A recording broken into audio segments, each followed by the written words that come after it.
তাহলে আমরা গতকালকের ক্লাসে যা আলোচনা করেছিলাম আজকের ক্লাস আমরা এরপর থেকেই শুরু করব। আজকের ক্লাসের জন্য যে স্লাইডটা আমি প্রস্তুত করেছি সেটি এখন তোমাদেরকে দেখাচ্ছি। তাহলে সবাইকে আজকের পাঠে স্বাগতম।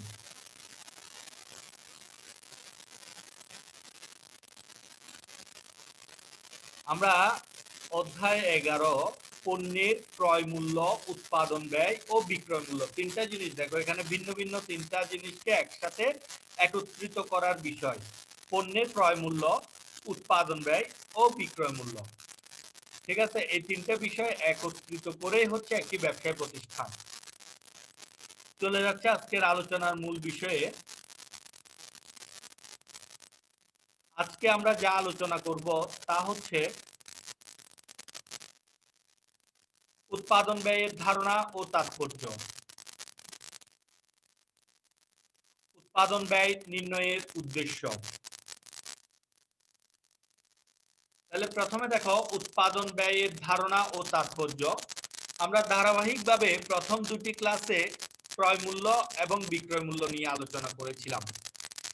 তারই ধারাবাহিকতায় আজকের আলোচনা হচ্ছে উৎপাদন ব্যয়। অনেক ব্যবসায়ী আছে যারা উৎপাদন করে না, পণ্যটা অন্য কোনো প্রতিষ্ঠানের নিকট থেকে ক্রয় করে এনে সেটি পুনরায় বিক্রয় করে একটু লাভ যোগ করে। যেমন আমরা যদি ফ্রিজের কথা চিন্তা করি, ওয়ালটন ফ্রিজ উৎপাদন করে ওয়ালটন কোম্পানি।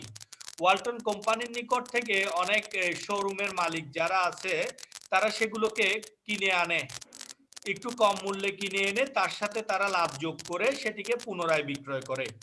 এক্ষেত্রে তারা কোনো উৎপাদন করছে না। কিন্তু ওয়ালটন কোম্পানি ফ্রিজগুলো যাদের কাছে বিক্রয় করছে তাদের ক্ষেত্রে কিন্তু ওয়ালটন কোম্পানিকে প্রথমে তার উৎপাদন ব্যয়টা ঠিক করতে হচ্ছে।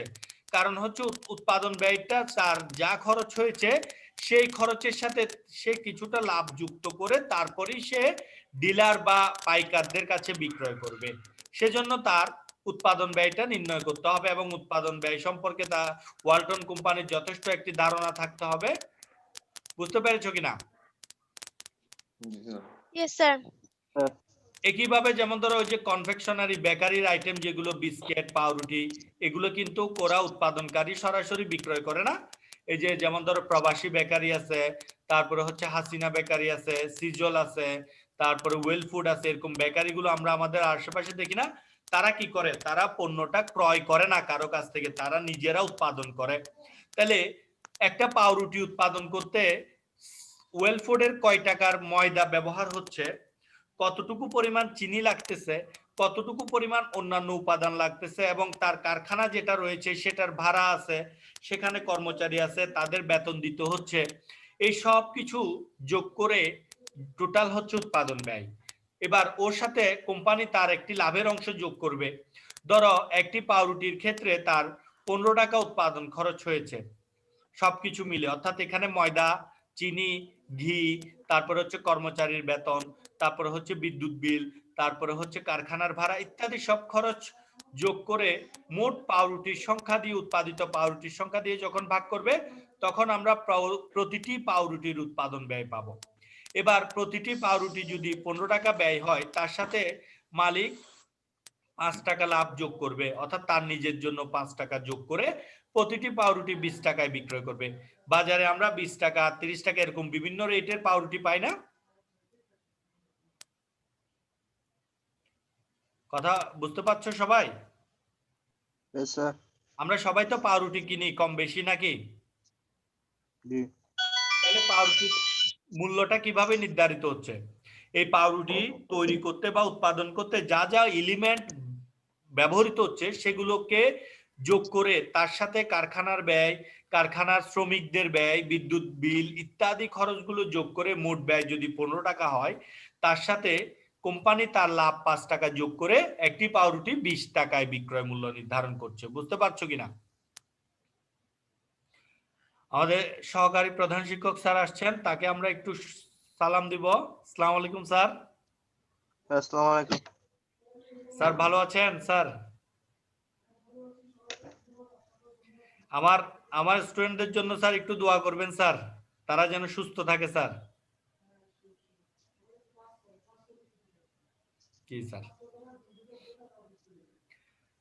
ওকে, ঠিক আছে, তাহলে আমরা আমাদের আবার আলোচনায় চলে যাচ্ছি। তাহলে এই জন্য প্রতিটা উৎপাদনকারী প্রতিষ্ঠানের উৎপাদন ব্যয় সম্পর্কে অবশ্যই নিখুঁত ধারণা থাকতে হবে।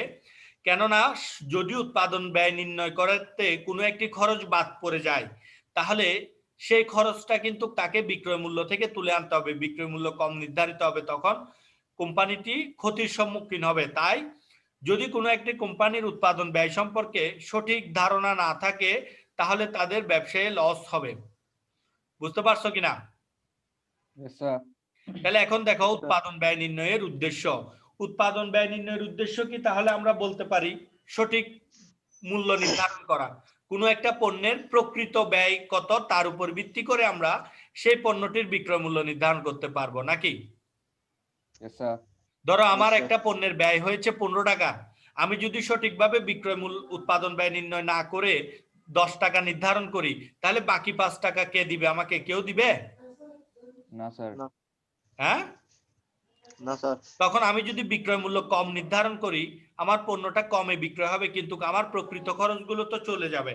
তখন আমি আমার ব্যবসায় কি সঠিকভাবে পরিচালনা করতে পারবো? না স্যার। আমার ব্যবসায় লস হবে না? Yes sir. তাহলে সঠিক উৎপাদন ব্যয় নির্ণয় করা হচ্ছে উৎপাদন ব্যয় নির্ণয়ের উদ্দেশ্য। এছাড়া আমরা সঠিক মুনাফার পরিমাণ, আমাদের লাভের উপর ভিত্তি করে আমরা উৎপাদন ব্যয়ের উপর ভিত্তি করে আমাদের পণ্যের বিক্রয় মূল্য নির্ধারণ করব। ঠিক আছে, এবার আসো এখানে কি বলছে বইয়ের ভাষায় কি বলছে, এবার একটু আমরা মিলিয়ে দেখি। আমরা এতক্ষণ যা আলোচনা। আসসালামু আলাইকুম। ওয়ালাইকুম আসসালাম। আবিদ করিম, ঘুমাইলে হবে? Yes sir. No sir, sir breakfast করতেছিলাম। তাই ব্রেকফাস্ট আর একটু আগে করে ফেলতে হবে। এটা তো ব্রেকফাস্টের পরের ধাপ, সেকেন্ড ব্রেকফাস্টের টাইম হয়ে গেছে। Yes sir. ওকে, আচ্ছা আমরা কথা না বাড়িয়ে দেখি এবার বইয়ে কি বলেছে উৎপাদন ব্যয় সম্পর্কে।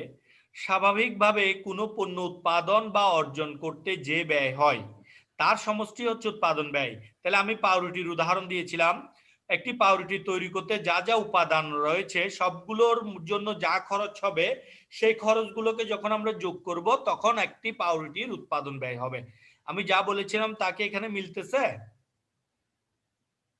Yes sir. হ্যাঁ, কোনো পণ্য বা সেবা সৃষ্টি বা উৎপাদন করতে যে মূল্য ত্যাগ করতে হয়, যেমন আমরা একটা পাউরুটি উৎপাদন করতে হলে ময়দা কিনতে হবে, ময়দার জন্য অর্থটা আমাদেরকে ত্যাগ করতে হবে না? দিয়ে দিতে হবে না? ময়দা যার কাছ থেকে কিনবো তাকে দিয়ে দিতে হবে কিনা? Yes sir. এরপরে হচ্ছে যে আমরা এই যে এই ময়দা ছাড়াও আরো অনেক কিছু লাগে কিন্তু পাউরুটি তৈরি করতে, যেমন ডিম লাগে, তারপরে হচ্ছে দুধ লাগে, তারপরে হচ্ছে যে তোমার ওই ঘি লাগে, ইত্যাদি বিভিন্ন পণ্য লাগে না? তা এছাড়া এই কর্মচারী লাগে যারা পাউরুটিটা তৈরি করবে, সবাইকে অর্থ পরিশোধ করতে হয় না? Yes sir. বিভিন্ন পক্ষকে অর্থ পরিশোধ করেই তো পাউরুটিতে উৎপাদন হয়। Yes sir. এই অর্থ পরিশোধকে মূল্য ত্যাগ করা বোঝাচ্ছে বা খরচ হয়, তাকে উৎপাদন ব্যয় বলা হয়। কোন কারবারি প্রতিষ্ঠানের মূল লক্ষ্যই হচ্ছে উৎপাদন ব্যয় নিয়ন্ত্রণ করার মাধ্যমে প্রত্যাশিত মুনাফা অর্জন করা। উৎপাদন ব্যয় নিয়ন্ত্রণ বলতে কি বোঝায়? একই পরিমাণ একটি পাউরুটি তৈরি করতে যদি কারো 15 টাকা খরচ হয়, অন্য কেউ যদি সেটা 13 টাকায় উৎপাদন করতে পারে, তাহলে কি হবে দেখো, তার অতিরিক্ত 2 টাকা মুনাফা হবে না? Yes sir. বুঝো নাই মনে হয় ব্যাপারটা। বাজারে মনে করে একই সাইজের একই মাপের বিভিন্ন কোম্পানির পাউরুটি গুলো 20 টাকায় বিক্রি হয়। তুমি চাইলে তো 20 টাকার বেশি বিক্রি করতে পারবে না, পারবে? No sir. তুমি যদি 20 টাকার বেশি বিক্রি করো, তোমারটা কেউ কিনবে নাকি অন্য কোম্পানিরটা কিনবে? যে অন্য কোম্পানিটা কিনবে। একই মানের পাউরুটি যদি অনেকেই বিক্রি করে, তার মধ্যে যে কমে বিক্রি করবে তারটাই কিনবে। তাহলে তুমি চাইলে প্রাইসটা কি করতে পারছো না? বাড়াইতে পারছো না, বাড়াই নিয়ে তুমি লাভ বেশি করতে পারছো না। এখন যদি একই পরিমাণ পাউরুটি উৎপাদন করতে অন্যদের 15 টাকা খরচ হয়, আর তুমি তোমার দক্ষতা দিয়ে 13 টাকায় যদি উৎপাদন করতে পারো, তাহলে সবাই 20 টাকা বিক্রি করবে, তাহলে সবাই মুনাফা করবে 5 টাকা, আর তোমার মুনাফা হবে কত? 60 টাকা। 0 টাকা। বুঝতে পেরেছো কিনা? তাহলে উৎপাদন ব্যয় সম্পর্কে যদি আমাদের সঠিক ধারণা থাকে এবং আমরা যদি উৎপাদন ব্যয় নির্ণয়ে দক্ষ হই, তাহলে আমরা খুব সহজেই উৎপাদন ব্যয়টা নিয়ন্ত্রণ করতে পারবো এবং প্রত্যাশিত মুনাফা অর্জন করতে পারবো। সঠিক বিক্রয় মূল্য নির্ধারণ নির্ভর করে কোনো দ্রব্য বা সেবার মোট ব্যয় নির্ধারণের উপর। বুঝতে পেরেছো কিনা? জি স্যার। উৎপাদন ব্যয় নির্ণয়ের উদ্দেশ্য কি? উদ্দেশ্যে আমরা উৎপাদন ব্যয়টা নির্ণয় করব বা এর উদ্দেশ্য কি? লাভ লোকসান নির্ণয়। উৎপাদন ব্যয় নির্ণয়ের আমাদের প্রধান উদ্দেশ্য হচ্ছে লাভ লোকসান নির্ণয়। আমি যে পণ্যটা উৎপাদন করছি, সাধারণত এটা একটা ব্যবসায়ী কোনো একটা পণ্য উৎপাদন কেন করা হয়?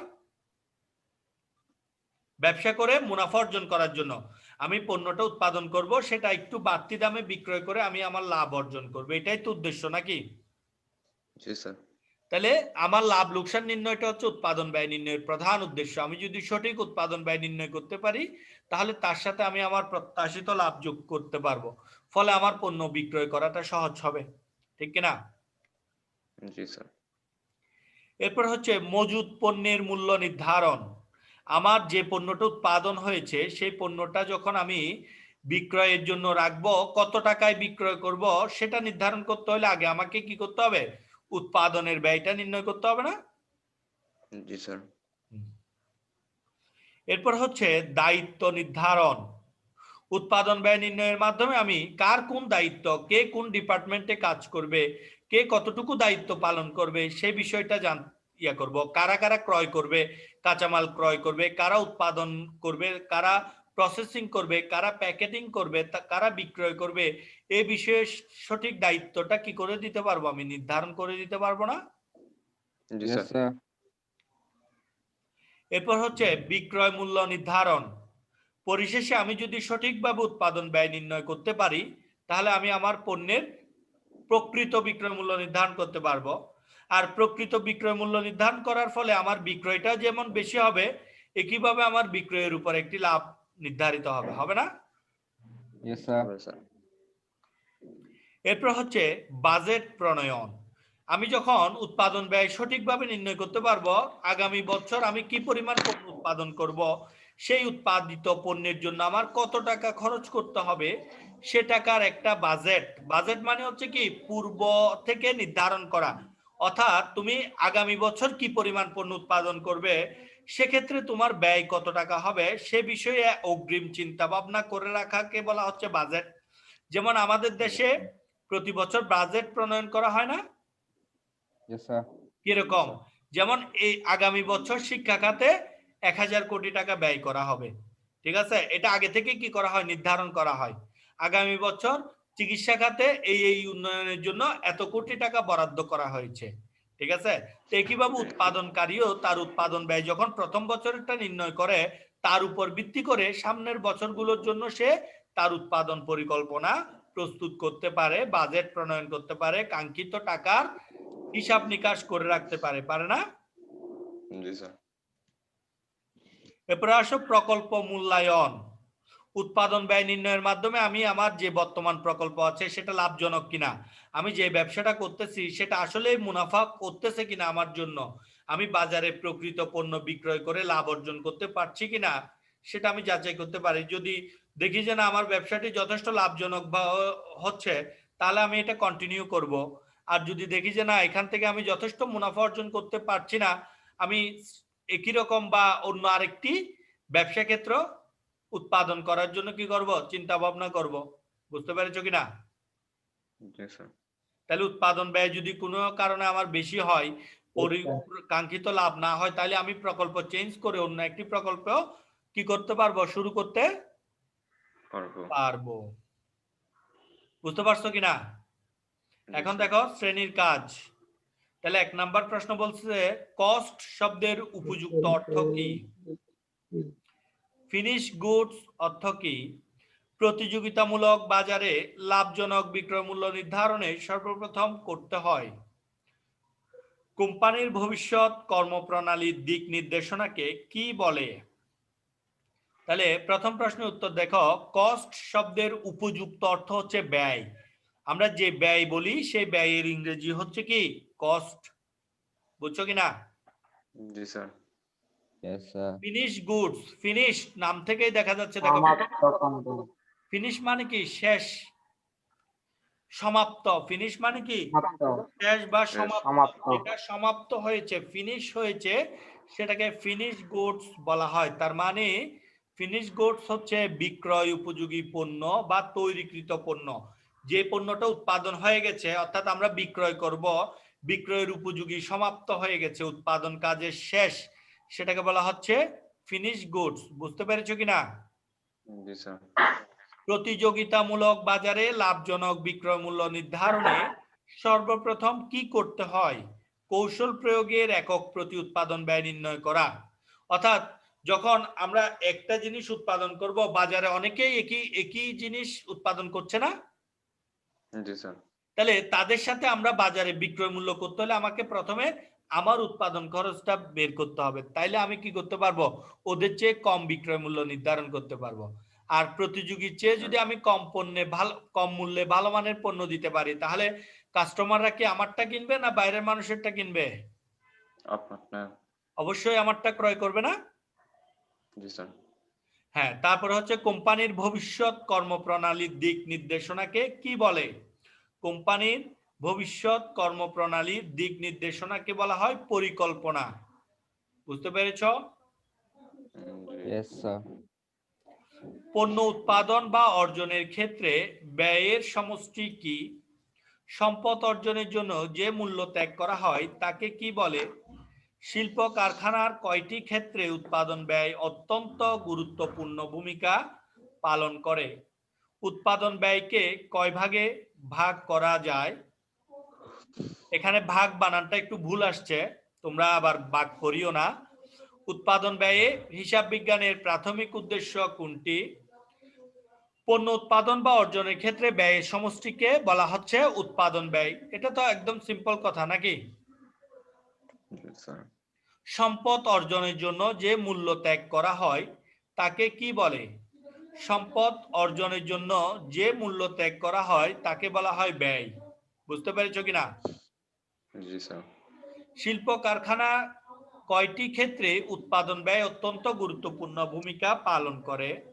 শিল্প কারখানার 5টি ক্ষেত্রে উৎপাদন ব্যয় অত্যন্ত গুরুত্বপূর্ণ ভূমিকা পালন করে। তোমরা এই 5টি ক্ষেত্রগুলো একটু মুখস্থ করবা, বইতে খুঁজে পাবে, ঠিক আছে? Okay sir. উৎপাদন ব্যয়কে কয় ভাগে ভাগ করা যায়? উৎপাদন ব্যয়কে মূলত 3 ভাগে ভাগ করা যায়। এগুলো যখন আমরা এই প্র্যাকটিক্যালি অঙ্ক করব তখন আমরা দেখব। হ্যাঁ, এগুলো হচ্ছে মুখ্য ব্যয়, কারখানা ব্যয় এবং উৎপাদন ব্যয়। আমি এখন বলে দিলাম, অঙ্ক করার সময় আরো ডিটেইলস আলোচনা করব। উৎপাদন ব্যয়ে হিসাব বিজ্ঞানের প্রাথমিক উদ্দেশ্য কোনটি? উৎপাদন ব্যয়ে হিসাব বিজ্ঞানের প্রাথমিক উদ্দেশ্য হচ্ছে উৎপাদন ব্যয় নির্ণয়। বুঝতে পেরেছো? জি স্যার। তাহলে আশা করি সবাই বুঝতে পেরেছো। কারো কোনো প্রশ্ন আছে এতক্ষণ যা বললাম সেটার উপর? না স্যার। No, sir.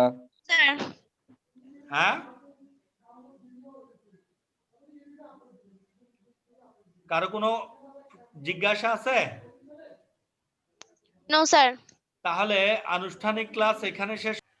আজকের মতো ক্লাস এখানেই শেষ করছি। সবাইকে অসংখ্য ধন্যবাদ। সুস্থ থাকবে, ভালো থাকবে, একজন আরেকজনের জন্য দোয়া করবে। আমার জন্য একটু বেশি দোয়া করবে সবাই, আমি যাতে সুস্থ থাকতে পারি। ঠিক আছে?